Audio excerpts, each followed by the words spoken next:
Welcome back sa panonood ng video ng Vocals DIY. So sa video na ito ay mag-upgrade tayo ng battery nitong nabili kong solar light na 100 watts daw, pero nakakatawa. So yan lang siya kalaki. At ang kanyang ilaw ay 1 inch lang yata ito. Yan, suwatin natin 4 mm. Yan, 4 mm, 4 cm pala. So ito ay solar light na buy one take one. Magkano nga ito dati? 130 lang yata. So dalawa na. Ang problema nitong solar light na to ay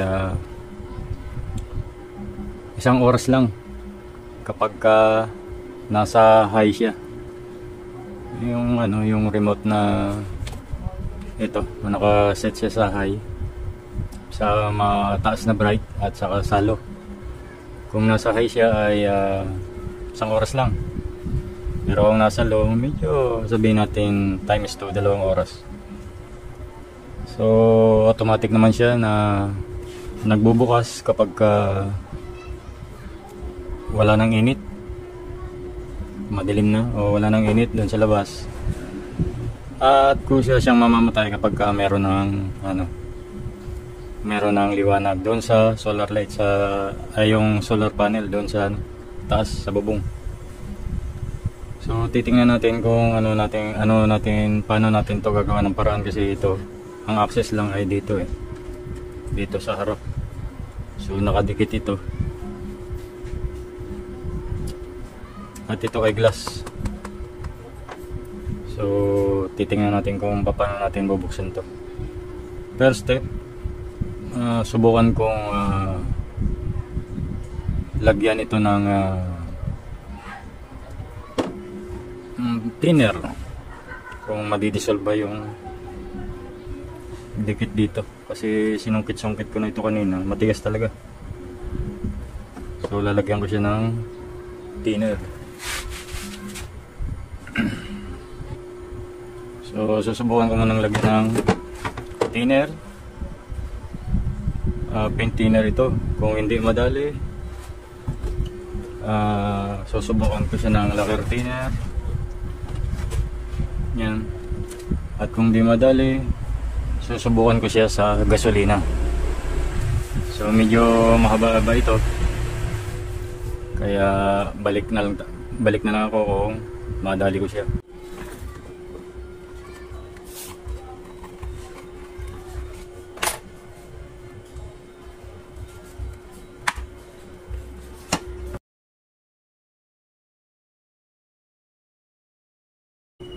Gaya na nasabi ko sa inyo, linagyan ko ng thinner, linagyan ko ng gasolina.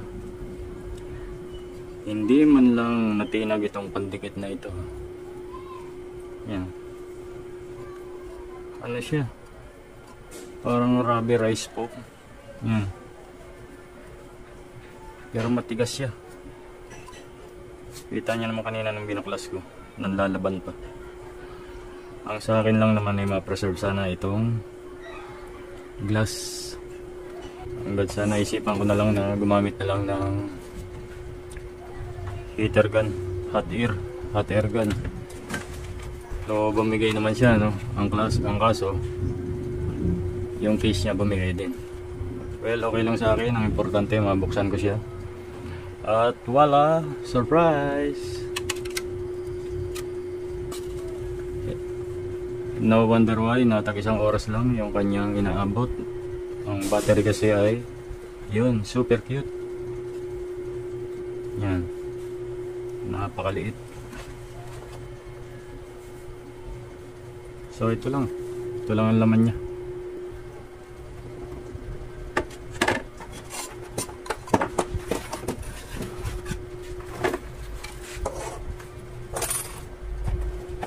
So ito lang yung battery niya, compare natin sa ipapalit natin.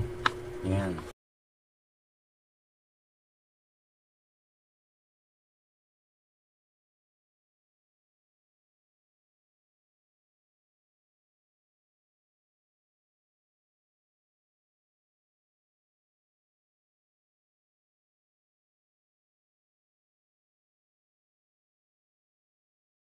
So ito yung kanyang battery, 3.7,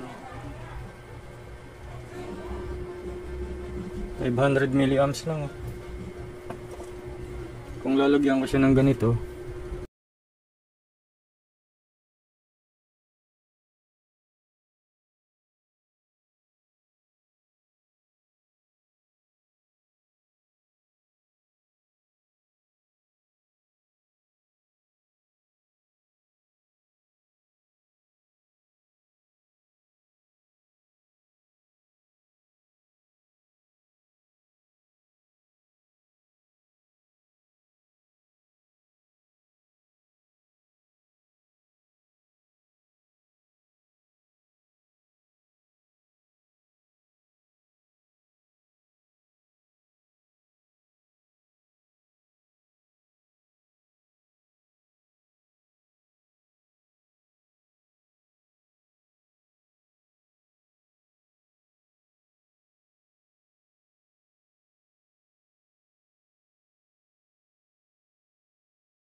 alright, so ito na yung ating finished product.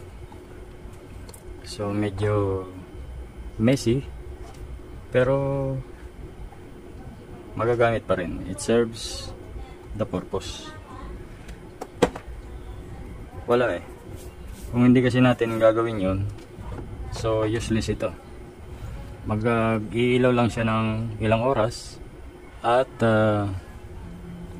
mamatay din. So kung kailangan mo siya ng at least 8 hours,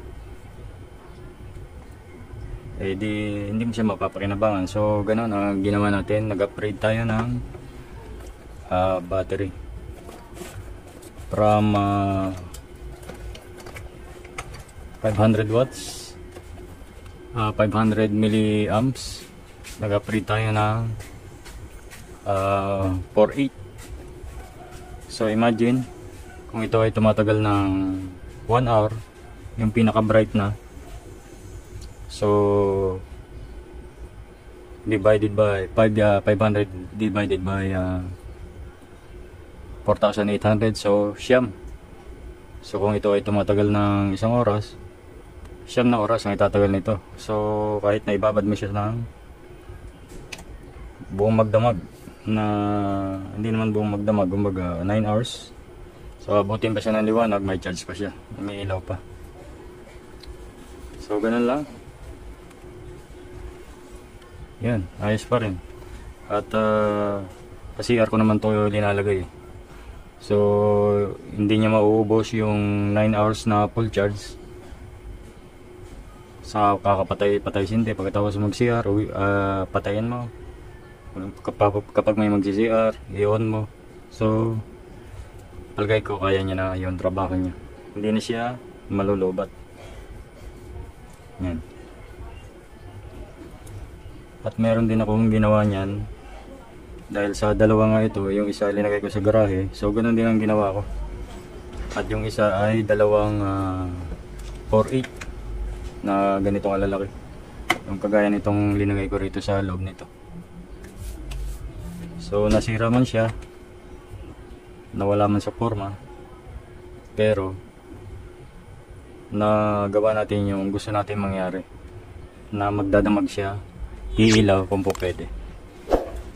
So kung nagustuhan ng video, please subscribe, then like the video. Malaking tulong po yan sa aming mga content creator.